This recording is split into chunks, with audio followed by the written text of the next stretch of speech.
Yan, tignan nyo yung ating kangkong from seeds. Dumami na. Halos sumibol na lahat ng aking mga pinunla. First batch.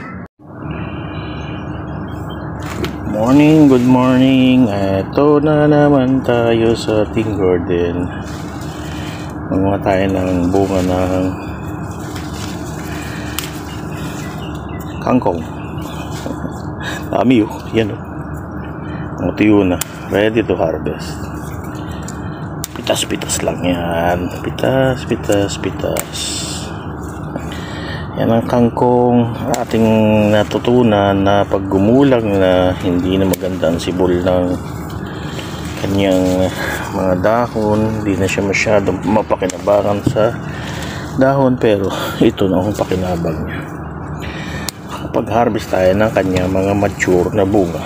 Dami. Yan. Pang 1 minute. Kailan na tayo? Tuloy-tuloy ng pag-harvest yan. Bakit kamo? Ang dami oh. Ang dami mga kasunod na bunga na. Pag natuyo na yan, harvest pa nga. So tuloy-tuloy lang harvest natin. Every week nag-harvest na tayo ng seed pods.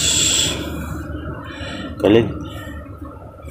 So para magkaroon tayo ng panibagong tanim na kangkong, fresh from the seed, magtanim tayo ng seeds. The cycle of life ng kangkong.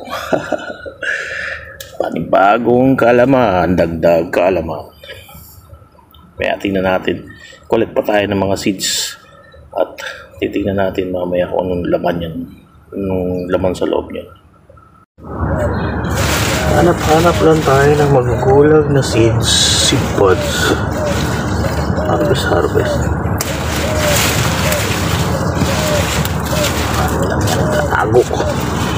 Nagtatago lang yan.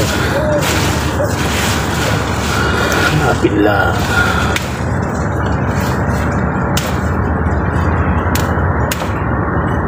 Yan, diba? Hanap pa.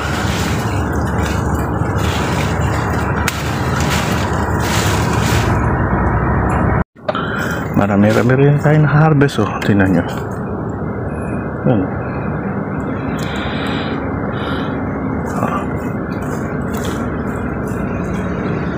Ano ba itsura niyan? Seeds na yan.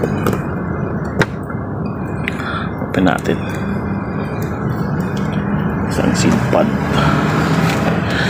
Hinahayaan lang natin madry sa bahay ng kangkong ang seed pod para mature na yan.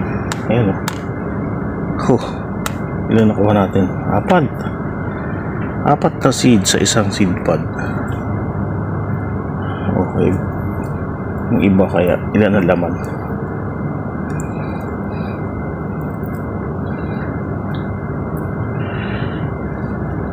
Dalawa. So hindi sila para merong 4, may 2. O diba? Papansin ko pag malaki ang seed pod, marami, 4 laman. Ito pa isa.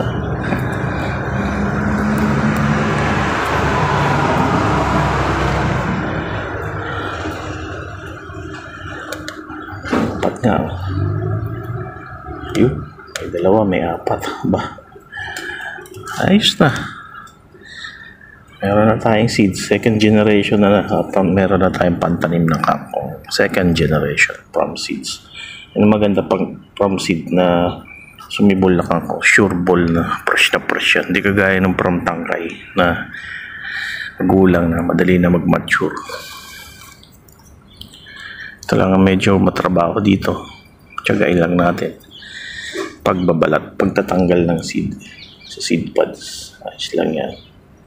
Yan ang therapy natin yan. Pangtanggal ng stress. So, ito kakatuwa ang kangkong sa UAE. From tangkay, tinanim natin, nahingi sa kapitbahay. Tinanim natin sa box. And then nag-mature, nagbunga, nagbulaklak, nagbunga. At ito ang resulta. Meron na tayo. Seeds ay, pag medyo sariwa pa yung pag hindi pa dry na dry, medyo magapa yung seed. Pag nag-dry na, lumiliit na siya. Ayun, pinag-iba. Malaki. Hindi pare-pareho. May dalawa, may apat. O may tatlo rin. Okay. Tuloy lang natin pagtatanggal ito. Collect tayo ng seeds.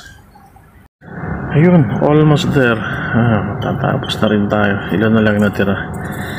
Ay, medyo kailangan din talaga ng tiyaga at pasensya itong kolekta ng seeds na to. Siguro mayroong machine na pwedeng gamitin paghihiwalay ng seeds sa pod. Imagine kung maramihan kang kukolektahin ng seeds, tapos mano-mano, ay patay oras tayo niyan. So far konti pa lang naman. Pag marami na, pag-aaralaan na natin. Baka naman pwedeng direkta nang itanim mismo tong pods na to na hindi naalisin ng seeds. We'll see. Tatry natin. Last. Finally, last seed pod. Dami-dami. Bibilad natin sa araw para medyo matuyo ng konti. And then bukas magtatanim tayo. Magpupula tayo ng kangkong seeds para makakuha tayo ng fresh kangkong. Fresh na fresh from seeds. Aywa. Thank you Lord God. Maraming pong salamat sa patuloy na paglago at pag-gain ng knowledge, kaalaman, experience. Hallelujah. Amen. Ganito yung seeds ng kangkong. Ayan. Ganyan din itsura ng mga nabibili sa online.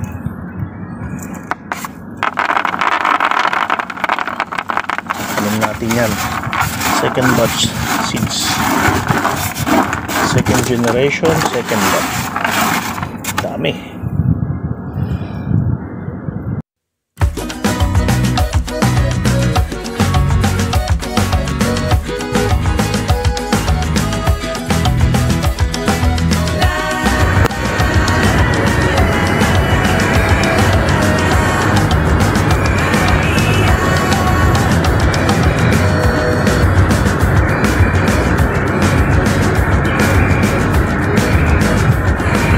Tingnan nyo yung ating kangkong from seeds. Dumami na. Halos sumibol na lahat ng aking mga pinunla. First batch. Pati ang tagal na stock. Dead talaga ang battery. Ginuster ko. Ginam starter ko.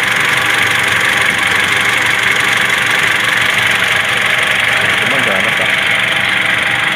Battery talaga palitan.